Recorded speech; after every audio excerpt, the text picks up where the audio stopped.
नमस्कार, मैं निदर्शना गोवानी और आज हमारे साथ पॉडकास्ट में है अलका रावत जी। अलका जी नमस्कार। नमस्कार नमस्कार। कैसी हैं? बस बढ़िया हूँ। मस्त लग रही हैं, आपकी साड़ी बड़ी प्यारी लग रही है। केसरिया रंग पहना है जो राष्ट्र प्रेम का है। ये बात तो बहुत जबरदस्त थी। तो अलका जी के बारे में बताना चाहती हूँ कि अलका जी होम मेकर हैं, हाउसवाइफ हैं और इनका बेटा इंजीनियर है और बेटी इंजीनियरिंग कर रही है। तो अगर हम भारत विकास परिषद में बात करते हैं संस्कार, समर्पण और संस्कृति पे, तो दोनों रूप हमें अलका जी में देखने को मिलते हैं। हर महिला पहले होम मेकर से ही अपना मुकाम बनाती है, चाहे भले ही वो कितनी भी बड़े जॉब पर हो, शादी के पहले शादी के बाद भी काम कर रही हो। ये बड़ा ही रिस्पॉन्सिबिलिटी वाला काम है।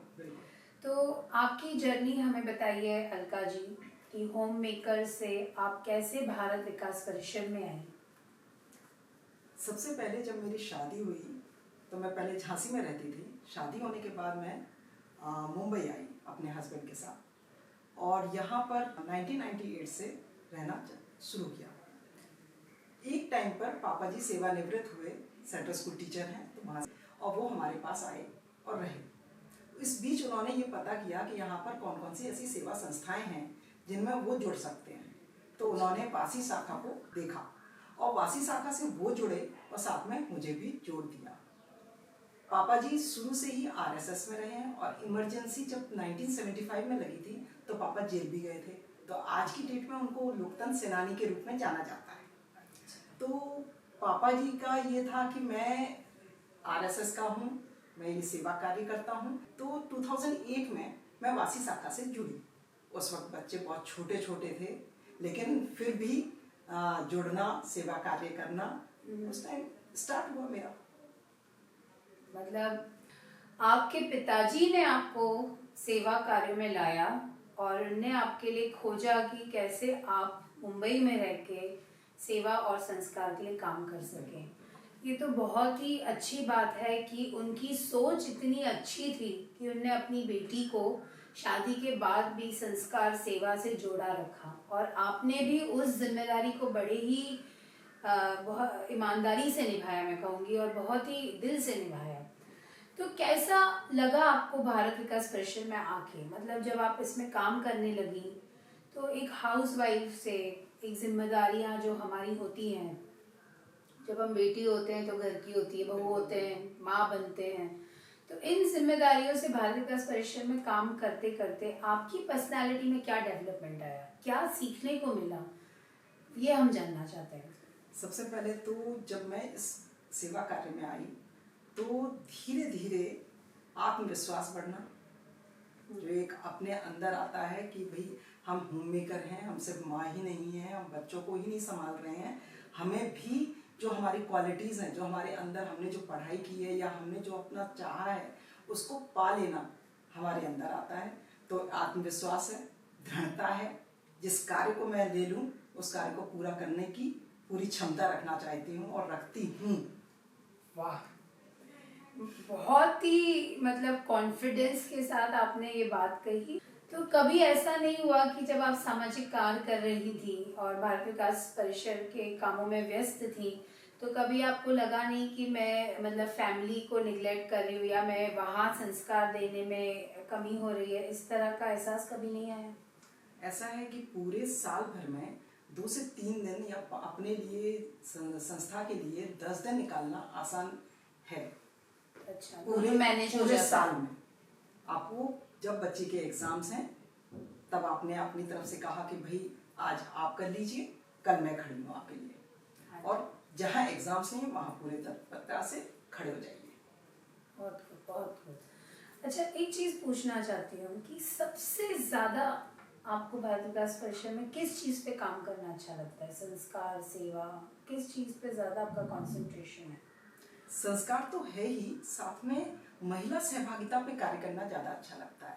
महिलाओं के उनको आगे बढ़ाना। जैसे मैं एक होम मेकर रही हूँ, जीवन जी रही थी अपने बच्चों को दिख रही थी, और उससे मैं निकल कर बाहर आकर के मैं और चीज़ें कर रही हूँ। उसी हिसाब से मैं सभी महिलाओं के लेकर के मैं यही सोचती हूँ कि उनको भी वो चीज़ें आनी चाहिए जिनमें जो क्वालिटीज़ हैं, उन क्वालिटीज़ को लेकर वो भारत विकास परिषद में उभारें। बिल्कुल। बहुत अच्छा है आपका ये भाव है, और बहुत अच्छा थॉट है कि हमें महिलाओं को सक्षम बनाने के लिए, संस्कारों के साथ आगे बढ़ाने के लिए हमें काम करना चाहिए। और एक बात और कहूँगी कि जो लव जिहाद है, धर्मांतरण जो चल रहा है, इन पर भी लेडीज ही आगे आए, जिससे वो अपने परिवार को संभाल सकें, अपनी बेटियों को संभाल सकें और उन्हें सुरक्षित आगे बढ़ा सकें।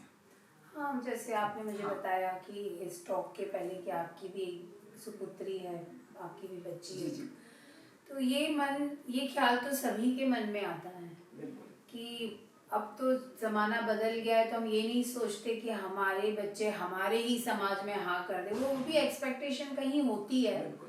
पर ये चीज़ है कि हम चाहते हैं कि चलो नहीं तो पसंद से भी अपनी करे तो हिंदू उसमें कर ले, मतलब लड़का हिंदू परिवार होना चाहिए। बिल्कुल। और हिंदू परिवार मतलब ये नहीं कि वो ब्राह्मण होना चाहिए। हिंदू परिवार से हमारी परिभाषा जाति ये है भाषा। कि भाई वो या तो सिंधी हो जाए, सिख हो जाए, मराठी हो जाए, गुजराती हो जाए, मारवाड़ी हो जाए, मतलब एक कि हमारी संस्कृति में निभने वाले परिवार में वो चली जाए। तो आपने जो कहा, हमारे ऑडियंस को बताया कि लव जिहाद, तो ये लव जिहाद कोई एक तरह का झगड़ा करने के लिए या कोई इसका मुद्दा उठाने वाली बात नहीं है। लव जिहाद है कि भाई हमारे संस्कार उनके संस्कारों से मिलते नहीं हैं, बिल्कुल। हमारी लड़कियां पछताएं नहीं, जैसे हाँ। वहां जाकर उनको धर्म चेंज करना होता है। तो इस कारण हर एक माँ की ये चिंता है कि लव जिहाद से दूर रहिए। बिल्कुल। दूसरी भी माएँ जो ये पॉडकास्ट देख रही हैं, उनके मन में ये ख्याल होगा कि अरे मेरी बेटी कॉलेज जाती है तो कहीं वो किसी मुस्लिम लड़के से शादी ना कर ले। तो कैसे आप उनको एडवाइस करना चाहती हैं कि वो बच्चियों के खिलाफ ना जाते हुए उनको अपने संस्कार समझा सकें? उनको सामाजिक कार्य जहाँ जहाँ संगठनों में होते हैं, संस्कार के कार्य जहाँ जहाँ होते हैं, वहाँ उन बच्चियों को लेकर जाएं, उन्हें समझाएं, उन्हें बैठा करके भी, ये नहीं कि उनको प्यार से भी समझाएं और साथ में थोड़ा सा सख्त भी हों। दोनों चीज़ों को सामंजस्य बिठा करके उन्हें ये बताया जाए कि बेटे इसमें क्या चीज़ सही है और इधर क्या चीज़ सही है। क्योंकि आज की डेट में न्यूज़पेपर्स में, न्यूज़ में सब जगह टेलीकास्ट हो रहे हैं ये चीज़ें, सब चीज़ों को बच्चियां भी देख रही हैं, लेकिन फिर भी हम अपने घर में जो पूजा पाठ और आपके भजन कीर्तन भी करते हैं, उनमें भी उन बेटियों को बिठाएं, उन्हें समझाएं कि हमारे संस्कार क्या हैं और क्या ये संस्कार वहाँ पर भी हैं। अगर वो संस्कार उनमें नहीं है, वो तो खुद ही उनको पता चल रहा है, तो उनसे वो बचें। क्योंकि वो देखती हैं, समझती हैं कि वो बुर्का पहने खड़ी है पर भटक जाती है। तो क्या आपको बुर्के के अंदर बंधना है कि आपको बुर्के से बाहर निकल करके सूट साड़ी में निकलना है? ये दो चीजों पर ध्यान दे रहे हैं। अब तो हम हिंदू होकर इतने मॉडर्न हो गए कि हम अपनी बच्चियों को पैंट शर्ट पहनने से भी नहीं रोकते। बिल्कुल नहीं। तो ये तो बहुत बड़ी बात है। खासकर विचारों की आधुनिकता भी रहनी चाहिए संस्कारों के साथ। एक आपका एक विषय, एक आपके मन की चीज जो आप भारत विकास परिषद की महिलाओं में चालू करना चाहती हो, या भारत विकास परिषद में बच्चों को सिखाने के लिए, यूथ को सिखाने के लिए कोई एक ऐसी आपके अंदर की एक्टिविटी, या आप सोचती हैं कि हमें इसको मैं चालू करना या एग्जीक्यूट करना चाहती हूँ, वो हम जानना चाहेंगे। वैसे मैंने अपनी शाखा में सेल्फ डिफेंस सिखाने के लिए कमांडोज को लेकर के ट्रेनिंग दी है। अच्छा। करीब बच्चियों में, लेकिन मैं ये चाहती हूँ कि ये महिलाएं भी सीखें। जो दंड बोलते हैं, जिसको डंडा चलाना बोलते हैं, वो चीज़, वो शस्त्र चलाना वो आना चाहिए। जबकि सभी लोगों को पता है, सभी महिलाओं को भी पता है कि आपके, जैसे मैं झांसी से रिलेटेड हूँ, तो मैं झांसी की रानी लक्ष्मीबाई को बहुत मानती हूँ। और उन्होंने जिस तरह से अपने जीवन में, छोटे से जीवन से लेकर बड़े तक आकर के, उन्होंने जितनी समस्याओं को समझा करके, जिन तरीकों से उन्होंने किया है, उन्होंने हर औरत को उठाया है अपने यहाँ प्रजा से, और उन औरतों को वो शस्त्र सिखा करके उन्हें आगे बढ़ाया है। हमें अपनी सुरक्षा और साथ में अपने आसपास में किस तरह से सुरक्षा रखनी है, उसके लिए वो ये सेल्फ डिफेंस जरूर सीखें, और मैं सिखाना भी चाहूँगी। तो बहुत अच्छा लगा हमें बात करके आपसे। जब भी हम होम मेकर से बात करते हैं तो वो होम मेकर की जो कल्पना करते हैं, साधारण महिला, विचार, पढ़ी लिखी नहीं, ऐसा नहीं है। जो महिला पढ़ी लिखी नहीं होती है ना, वो भी जब होम मेकर बनती है, जिम्मेदारियां आती हैं, तो इनके जैसे झांसी की रानी बनती है। जैसे झांसी की रानी का उदाहरण मैं आपको दूं तो लोग सोचते हैं तलवार चलाने वाली, वो बात नहीं है। झांसी की रानी वो महिला होती है जो संस्कार के साथ, परिवार को साथ लेके, अपने परिवार की सुरक्षा के साथ समाज की भी सुरक्षा करे। तो अलका जी, आपके विचार जान के मन को बहुत अच्छा लगा, बहुत प्रशंसा हुई मुझे कि हमारे भारत विकास परिषद में आपकी जैसी गुणवान महिला जुड़ी हुई है। और आप भी जुड़िए भारत विकास परिषद से। आप क्या कहना चाहती हैं महिलाओं को कि भारत विकास परिषद से कैसे जुड़ना चाहिए और क्यों जुड़ना चाहिए? अपने व्यक्तित्व को निखारने के लिए अगर उन्हें जुड़ना है तो वो जरूर जुड़ें, और खासकर इसलिए जुड़ें क्योंकि औरत ही घर परिवार को आगे बढ़ाती है। समाज में भी अपना नाम जो करना होता है, जहाँ तक पहुँचना होता है, वो कर सकती हैं। बस वो जुड़ेंगी और समझेंगी कि उनके अंदर के जो व्यक्तित्व है वो किस तरह से निखरता है। बिल्कुल। और यही एक ऐसा संगठन है जो परिवार के साथ आपको जोड़ता है, जहां आप पहले जुड़ती हैं और फिर आपके हस्बैंड को जोड़ती हैं। तो बहुत अच्छा लगा अलका जी आपसे बात करके। धन्यवाद टाइम देने के लिए और आने के लिए। और इसी तरह से आप इतने प्यारे कलर के देश के कलर को पहनिए। वैसे सेम पिंच, हम दोनों ने सेम कलर पहना है। मैंने बाद में गौर किया। तो बहुत अच्छा लगा आपसे बात करके। धन्यवाद आने के लिए। जय श्री राम। मैं निदर्शना गोवानी आज फिर से आपके साथ भारत विकास परिषद के पॉडकास्ट में। आज मेरे साथ एक बहुत ही स्पेशल गेस्ट हैं, मधुमिता देवेंद्र जिना। मधुमिता जी उड़ीसा को बिलोंग करती हैं। शादी के बाद मुंबई में शिफ्ट हुई हैं और अब मुंबई में रहती हैं। नमस्कार मधुमिता जी। मधुमिता जी, कैसी रही आपकी जर्नी भारत विकास परिषद के साथ? 2015 में आपने भारत विकास परिषद को ज्वाइन किया, इस संस्था को। इसके पहले आप क्या करती थी और आगे आपने इसमें क्या क्या सीखा और क्या क्या किया? जैसे आप होम मेकर हैं। मेरा एक हमेशा बोलना रहता है सबको कि homemakers, please don't underestimate them. They are not only homemakers, they are everything. क्योंकि जो घर संभालती है वो सब संभालती है, लाइक बजटिंग, संस्कार, रिस्पॉन्सिबिलिटी, ये सब एक होम मेकर में है। और जो अच्छी होम मेकर है वही एक अच्छी बिजनेस संभालने वाली महिला, नौकरी पर परफेक्ट बन सकती है। तो कैसे आपने होम मेकर से भारत विकास परिषद के साथ, और आप संस्कृत में डिप्लोमा कर रही हैं, तो ये सब चीजें आप कैसे मैनेज करती हैं और कैसे आपकी जर्नी शुरू हुई, हमारी ऑडियंस सुनना चाहते हैं। 1994 में मेरी शादी हुई थी उड़ीसा में। पढ़ाई मेरा वहीं पे हुआ था। शादी के बाद मैं मुंबई आई। तो मुंबई में मेरे पति राष्ट्रीय स्वयंसेवक संघ से जुड़े थे, तो इसके लिए घर में भी कार्यकर्ता, प्रचारक, उनका सबका आना जाना लगा रहता था। उसका पहले मैं कहना चाहूँगी कि मेरे परिवार में भी समाज सेवा का भाव जो है वो था। मेरी नानी ज़्यादा धार्मिक प्रवृत्ति की थी, तो इसके लिए घर में संतों का भी आना जाना लगा रहता था।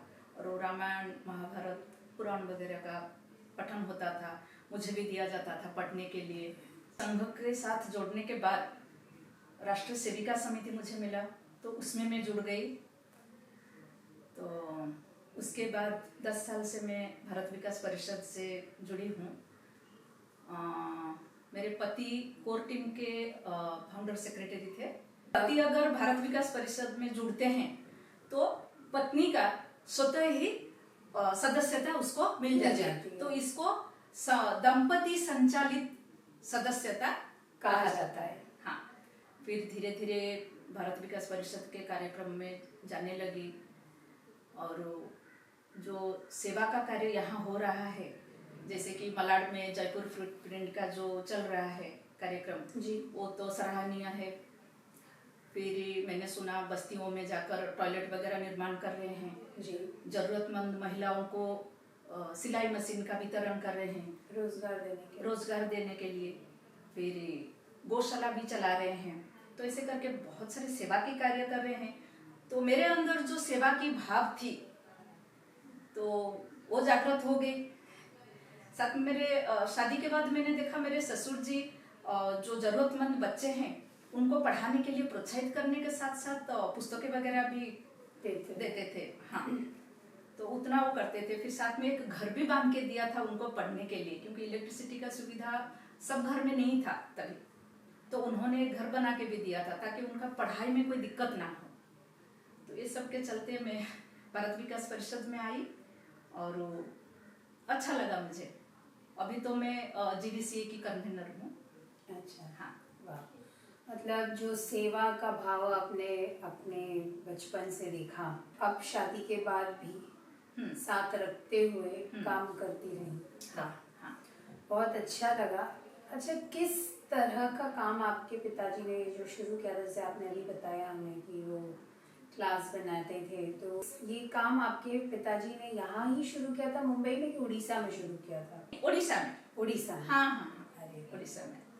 तो आप उड़ीसा से महाराष्ट्र में काम कर रही हैं और हाँ। इतना कुछ सीखा आपने, आप संस्कृत भी सीख रही हैं, तो आप अपनी सिटी के लिए आपके मन में क्या विचार है? अगर आपको कुछ अच्छा उड़ीसा की महिलाओं के लिए करना हो तो आप उन्हें क्या सिखाएंगे?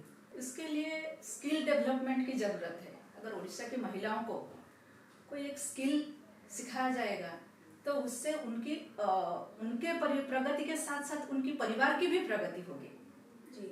हाँ, जिससे रोजगार भी मिलेगा जी। उनको रोजगार मिलेगा तो परिवार में बढ़ोतरी होगी। जो घर की महिला होती है वो अगर पढ़ी लिखी समझदार होती है तो पूरा कुटुंब पढ़ा लिखा बनता है। तो जो आपने कहा कि एक स्किल या हम उन्हें सिखाएं, इंडिपेंडेंट बनाएं, तो पूरे परिवार को उसका फायदा होगा।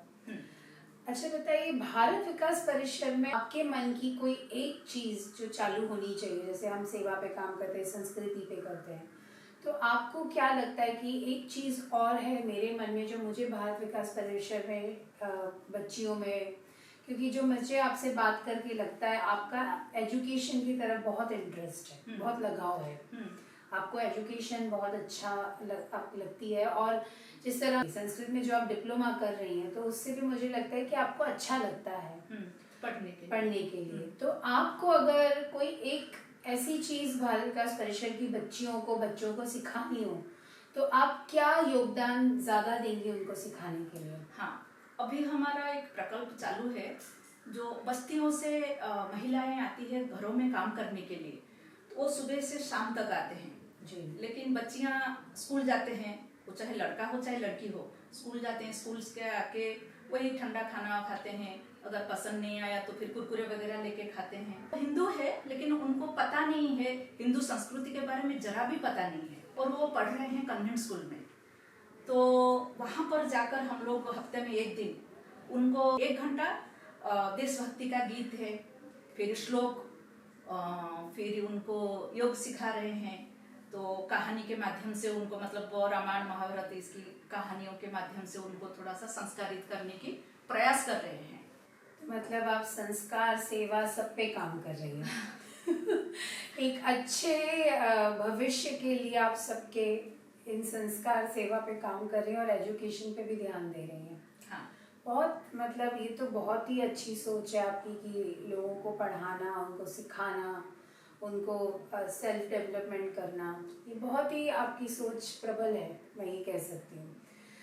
आपको क्या लगता है कि भारत विकास परिषद में जैसे आप जुड़ के इतने दिन से काम कर रही हैं, उसमें आपकी पर्सनालिटी में क्या चेंज आएगा?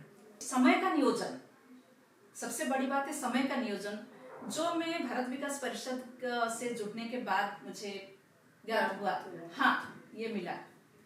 तो समय का नियोजन करके घर से निकल के 5 घंटा 6 घंटा हम लोग दे सकते हैं। और भारत विकास परिषद तो संस्कार और सेवा के लिए बहुत काम करे, जैसे उनका गुरु वंदन छात्र अभिनंदन, वो जो कार्यक्रम है वो वैदिक काल का जो ऋषि और मुनियों के साथ उनके शिष्य का जो परंपरा रही है वो परंपरा को कायम रख रहे हैं। अभी गुरु शिष्य का जो संबंध है उसमें कैसे मधुरता है उसका भी प्रयास करें भारत विकास परिषद। संस्कृत जो हमारी सभी भाषाओं की जननी है, वो धीरे धीरे विलुप्त होने की कगार पे है। संस्कृत का गीत बच्चों को आना चाहिए। तो बच्चे जो सीख रहे हैं 8 दिन 15 दिन जो सीख रहे हैं, तो फिर उनको वो संस्कृत कम से कम तो आ रहा है उसके माध्यम से। तो संस्कृत भारती करके एक संस्था है जो कि पूरे विश्व में है जी। वो भी प्रचार और प्रसार कर रही है संस्कृत भाषा की। तो इसके लिए ये सब के लिए मैं भारत विकास परिषद को धन्यवाद देना चाहूंगी। आपकी बात से मुझे मेरा बचपना याद आ गया। जैसे आज की जनरेशन को पूछो तो वो कहते हैं कि मैंड्रिन, फ्रेंच, जर्मन ये हमारी लैंग्वेजेस हैं जो हमें सेलेक्ट करनी है। जब हम स्कूल में थे तो हमारे पास 2 ही सिलेक्शंस थे, हिंदी एंड संस्कृत। हाँ, तो जब आप उस उम्र में संस्कृत पढ़ लें तो फिर आपकी जबान साफ हो जाती है। हाँ। आपको श्लोकों का समझ आ जाती है कि श्लोकों का क्या उदाहरण है, क्या महत्व है जिंदगी में। ऐसे देखेंगे, देखिए निदर्शना जी, संस्कृत सभी घर में है, पढ़ते हैं। कैसे श्लोक स्तोत्र उसका जो पठन करते हैं ना, उसी में संस्कृत आ जाता है। तो अभी जो जनगणना होगा, मैं दर्शकों से ये कहना चाहूंगी कि संस्कृत को आप टिक कीजिए। बिल्कुल। हाँ, विचार से विचार का परिवर्तन होगा तो समाज का परिवर्तन होगा, समाज का परिवर्तन होगा तो विश्व का परिवर्तन होगा। बिल्कुल। हाँ, नहीं तो यही मधुस्मिता जी, मुझे आपसे बात करके इतना अच्छा लगा कि जैसे आज हमने संस्कृत पे बात करी। बड़े कम लोग हैं जो इस पे बात करना चाहते हैं, इसका डिप्लोमा करना चाहते हैं। जैसे आप ये पेड़ देख सकती हैं, इसकी नींव में अगर आपने बीज बो दिया तो ये वैसा ही बनेगा। हाँ। वैसे ही संस्कृत एक ऐसी भाषा है जिसका प्रयोग करना हमारे बच्चों ने शुरू किया तो उनके जीवन में श्लोकों का महत्व, हर चीज का महत्व बदल जाएगा। बहुत अच्छा लगा आपसे बात करके और मैं चाहूंगी कि आप संस्कृत का डिप्लोमा जल्दी करके हमारे बच्चों को संस्कृत करें और उनको संस्कृत सिखाएं। धन्यवाद आपका टाइम देने के लिए और आने के लिए मधुस्मिता जी, बहुत बहुत धन्यवाद।